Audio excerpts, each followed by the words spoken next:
What is server manager? Server manager কি? Server manager is a management console included with Windows Server operating system. এটা একটা management console, মানে সার্ভারটাকে যে আপনি manage করবেন সেটার একটা কি কনসোল বলা যায়। ঠিক আছে, উইন্ডোজ সার্ভার অপারেটিং সিস্টেমের এটা কোথায় আছে? শুধুমাত্র উইন্ডোজ সার্ভারের মধ্যে আছে।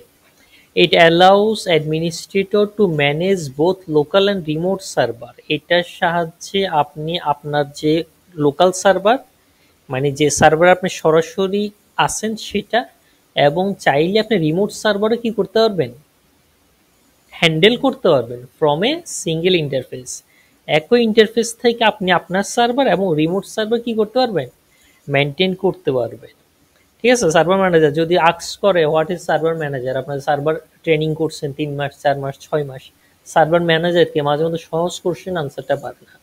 তাহলে সার্ভার ম্যানেজার হইলো এমন একটা কনসোল যেটা উইন্ডোজ সার্ভারের মধ্যে আছে, যেটার সাথে আপনার লোকাল সার্ভারও ম্যানেজ করতে পারেন এবং কি রিমোট সার্ভার কি ম্যানেজ করতে পারেন। চলেন আমরা সার্ভার ম্যানেজার আগে সার্ভারটা ওপেন করি, এরপরে server manager, server role, features এগুলো নিয়ে দেখি। উইন্ডোজ সার্ভার 2020-25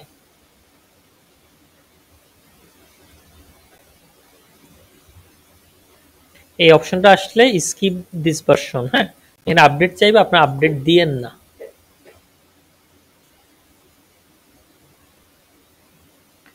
তাহলে চলে আসার পরে আমরা এখান থেকে কন্ট্রোলটা ডিলিট দিয়ে দিবেন অথবা VMware এর এই বাটনটা ক্লিক করবেন। এই বাটনটাই হচ্ছে কি কন্ট্রোল অল্টার কি ডিলিট বাটন।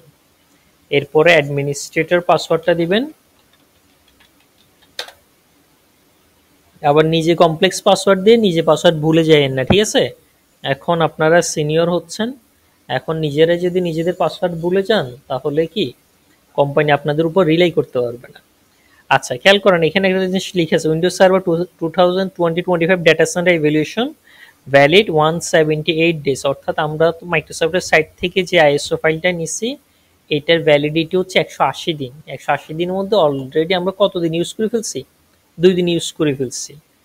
ওকে, আচ্ছা, সার্ভার লোড হইতে সময় লাগে, আপনার যতই ভালো কনফিগারেশন হোক একটু লোড হইতে সময় লাগবে। আপনার এই ক্ষেত্রে মনে করেন লোডিং হচ্ছে, এখানে দেখা যাবে, আপনার বারবার এদিক সেদিক ক্লিক করে দিলে তার কাজের পরিমাণটা বেড়ে যাবে, আরো স্লো হয়ে যাবে। ঠিক আছে, তাহলে এটা হইলো আমার কি সার্ভার ম্যানেজার, এটা হইলো আমার কি সার্ভার ম্যানেজার। সার্ভার ম্যানেজার এই লোডিংটা শেষ হওয়ার পরে গিয়ে আপনারা কি করবেন, পরবর্তী ক্লিকটা করবেন। প্রত্যেকটা ইনপুট থেকে সিস্টেমকে কি করতে হয়, আপনার ইনপুটকে প্রসেস করতে হয়। তার ব্যাকগ্রাউন্ড ইনপুটের প্রসেসিং শেষ হয়নি, এখন যদি আপনারা 2-4টা ক্লিক করে দেন এদিক সেদিক, তাহলে সে কি হবে, আরো স্লো হয়ে যাবে।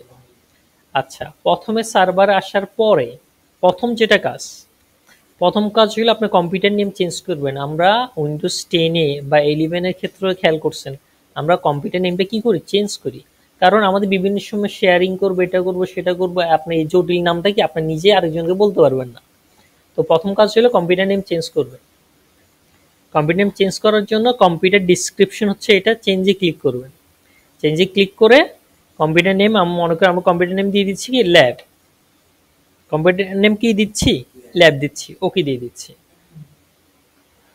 আর সবগুলো স্মল লেটার ইউজ করবেন, কারণ আপনি একবার এখানে ইউজ করছেন ক্যাপিটাল লেটার, আরেকজন শেয়ারিং এ কানেক্ট হওয়ার সময় সে যদি স্মল লেটার ইউজ করে সে কি করতে পারবে না, কানেক্ট করতে পারবে না।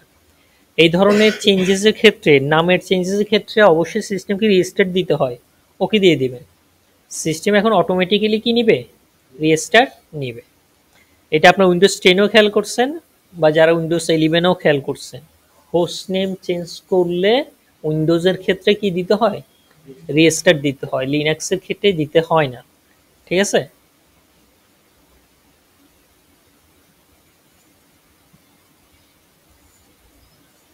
রিস্টার্ট শেষ, কন্ট্রোলটা ডিলিট। এখন আমরা আবার কি করতেছি, লগ ইন করতেছি।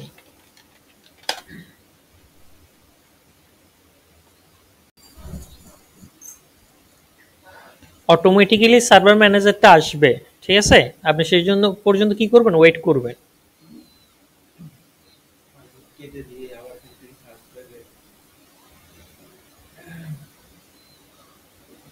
এখন লোকাল ম্যানেজারে ক্লিক করলে দেখবেন আপনার হোস্ট নেমটা কি হয়ে গেছে, চেঞ্জ হয়ে গেছে, কম্পিউটার নেম কি হয়েছে, চেঞ্জ হয়েছে। এই প্রসেসিংটা শেষ হওয়ার পরে আপনারা পরবর্তী ক্লিকগুলো করব।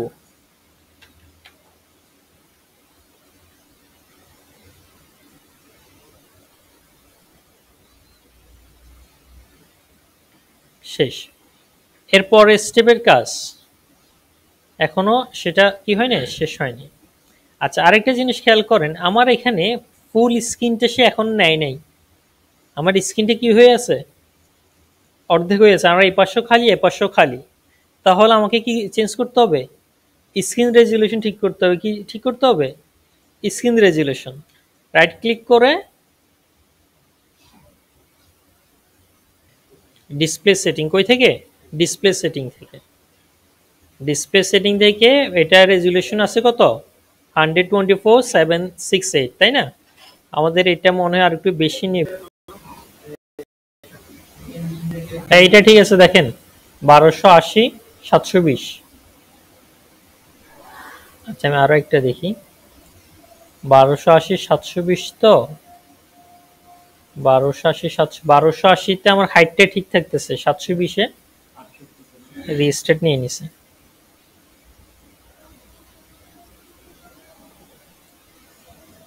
এটা ঠিক আছে, ও এখন নিছে 1300। এখন সার্ভার ম্যানেজার ফুল স্ক্রিন, আমার লোকাল সার্ভার থেকে দেখেন আমার হোস্ট নেম কি হইলো, চেঞ্জ হইলো। তাহলে আমার হোস্ট নেম সহজ হয়ে গেল না, আগে একটা জটিল হোস্ট নেম ছিল, এটা সহজ হয়ে গেল। এরপরে শুধুমাত্র ভার্চুয়াল মেশিনের জন্য আপনি ফায়ারওয়ালটা অফ করবেন, রিয়েল লাইফে ফায়ারওয়াল অফ করার দরকার নাই। ভার্চুয়াল মেশিনে মাঝে মধ্যে ফায়ারওয়াল অন থাকলে কি হয় না, একটা ডিভাইসের সাথে আরেকটা ডিভাইস কানেক্ট হয় না। এটা শুধুমাত্র ল্যাবের প্র্যাকটিসের জন্য। কিসের জন্য, ল্যাবের প্র্যাকটিসের জন্য। রিয়েল লাইফে কখনোই ফায়ারওয়াল কি অফ করা যাবে না। এখানে তাহলে আমার তিনটে network, private network, public network আর একটি কি ডোমেইন নেটওয়ার্ক, তিনটা আমরা কি করে দিলাম, অফ করে দিলাম। হ্যাঁ, তিনটা আমরা অফ করে দিলাম। দেখেন এখানে তারপর এখন অন দেখাচ্ছে, এখানে যখন রিফ্রেশে ক্লিক করবো, এটা রিফ্রেশ বাটন, হ্যাঁ, এটা এখন অফ হয়ে গেছে। ওকে, এরপরের কাজ হলো টাইম সেট আপ ঠিক করা। আমাদের টাইম হচ্ছে কি +6। তাই আপনি এখান থেকে চেঞ্জ টাইম জোন, এখান থেকে দেখবেন +6 বাংলাদেশ আছে কিনা, আস্টার্ন ঢাকা থাকবে, ঢাকা আছে। হ্যাঁ, এটা ওকে দিয়ে দিলাম। ওকে দেওয়ার পরে আমাদের টাইম একদম অ্যাকুরেট হয়ে গেল। রিফ্রেশ দিয়ে দিলাম, দেখবেন এখন চেঞ্জ হয়েছে। এর পরবর্তী কাজ হলো আইপি বসানো। কি বসানো, আইপি বসানো। আইপি আমরা একই ধরনের সিস্টেম, এখান থেকে যে কোনো একটা ব্লকের আইপি আপনি বসাবেন। 192.168.0. মনে করেন 10 বসাইলেন, সাবনেট মাস্ক বসেন, গেটওয়ে বসেন 192.168.0 যেহেতু ভার্চুয়াল মেশিন নিয়ে প্র্যাকটিস করতেছেন, আমার যেহেতু এখন পর্যন্ত কোনো ডিএনএস সার্ভার নাই, আপাতত আপনারা আইপিটাকে ডিএনএস হিসেবে বসাবেন। আইপিটাকে কি হিসেবে বসাবেন, ডিএনএস হিসেবে বসাবেন। এটা কেন বসাচ্ছি সেটা সামনে আসবে। ওকে, আচ্ছা, আইপি বসানোর পরে আমার ইন্টারনেটটা চলে যাবে, সার্ভারে কি থাকবে না, আর ইন্টারনেট থাকবে না। আরেকটা কাজ হলো VMware-এর নেটওয়ার্ক অ্যাডাপ্টার হোস্ট অনলি করে দিবেন। নেট থাকলে অটোমেটিক ইন্টারনেট পেয়ে যায়। ভার্চুয়াল মেশিনের তিনটা অপশন, একটা হচ্ছে নেট, আর একটা হোস্ট অনলি, আর এটা কি ব্রিজ। নেট থাকলে আপনার এই ওএসটা ইন্টারনেট পাবে মেইন মেশিন থেকে। হোস্ট অনলি করে দিলে ইন্টারনেট সে পাবে না। তবে কেন আমরা হোস্ট অনলি করতেছি, আমরা এখন আসতে সামনের দিকে এখানে উইন্ডোজ সার্ভার ইনস্টল করছি, পাশে আরেকটা উইন্ডোজ 11 বা 10 ইনস্টল করব। তো এই ওএস এর সাথে ওএস এর মধ্যে কমিউনিকেশন করানোর জন্য কি রাখতে হয়, নেটওয়ার্ক অ্যাডাপ্টার, হোস্ট অনলি।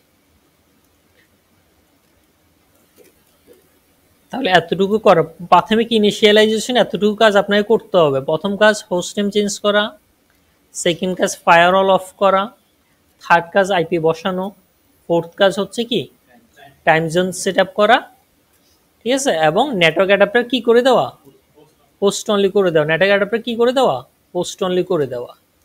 ওকে, আচ্ছা, এরপরে এখন আমরা নতুন আইপি বসাইছি না, তাহলে আমরা যদি একটু আইপিটা চেক করি, আইপি পাচ্ছি কিনা সেটা একটু দেখি।